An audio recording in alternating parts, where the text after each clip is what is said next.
Okay, August 7th, chest day, Urban Legend Plus, week number 2. I believe this is the beginning of it. I don't actually know that. Nope, it's the end of week number 2. Light capacity month, the chest day. I've always enjoyed, pairing a really heavy lift, especially a primary lift, with some aerobic work that's kind of like open ended in terms of like you can play with it in any way you like. And what I mean by that is output wise, right? Like you can choose to manipulate this in a couple of different ways based off of you as an individual.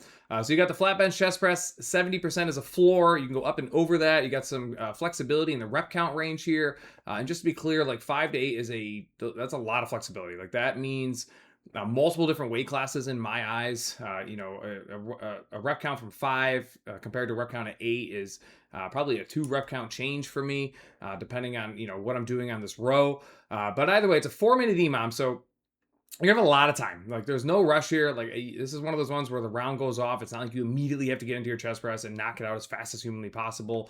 You can approach it that way if you'd like, but don't feel like you have to do that, especially depending on the weight you are moving here. And then once you finish that flat bench, you're gonna go straight to the rower, and you're gonna row for what it looks like a pretty substantial amount of time. So all the way to the 3:30 mark, and this is where at pace is pretty important. And kind of what I touched on already is you can manipulate this any way you like. If you want to stick to like the higher rep count range, or maybe the 70%, and really put some like 70%, 75% upper end floor output into the row, and accumulate some distance here and make that transition like a point of emphasis when you get off the rower. As soon as that clock goes off at the 4-minute mark, you're going straight into your chest press. Like that is definitely a direction you can go. If you want to take it the other way and go, 80, 85% chest press, and then you get to the rower and you're hanging out like 60%, and you're not overly concerned about the distance you're accumulating, you're just focused on moving that weight, then that's also a very applicable direction you can go. So lots of different ways. There's also some ways in between those two, which I won't go into, that are viable. The point of these YouTube videos is for you guys to see this coming in and have an ability to kind of manipulate it in a way that you on an individual level would like to do. You then have a 2-minute transition. You're going to go into this incline press with a pause. Similar concept in the sense that you have flexibility here. I do view 6, 8, and 10 reps with a pause for myself at different weight classes. Now, that's obviously not the same for everybody, but you have flexibility here depending on how comfortable you are with the incline press with a pause at the bottom from a technicality standpoint to get really, really aggressive. And you guys can move a ton of weight. This fits really well in terms of like the lower rep count, really heavy weight class with the less aggressive approach on the EMOM in terms of the row. Like if you really are kind of beating yourself up on the row and you're pushing for distance on the rower, then it's going to be a little bit harder to transition to this incline press and do it efficiently with heavier weight. So just keep that in mind. But once we get through that first block, 32 minutes, a lot of weight should be moved regardless. You get to go into these Yugo-Igos, which I'm trying to be better about. I've always, from a personal level, very much enjoyed doing things like this, very quick, bursty stuff.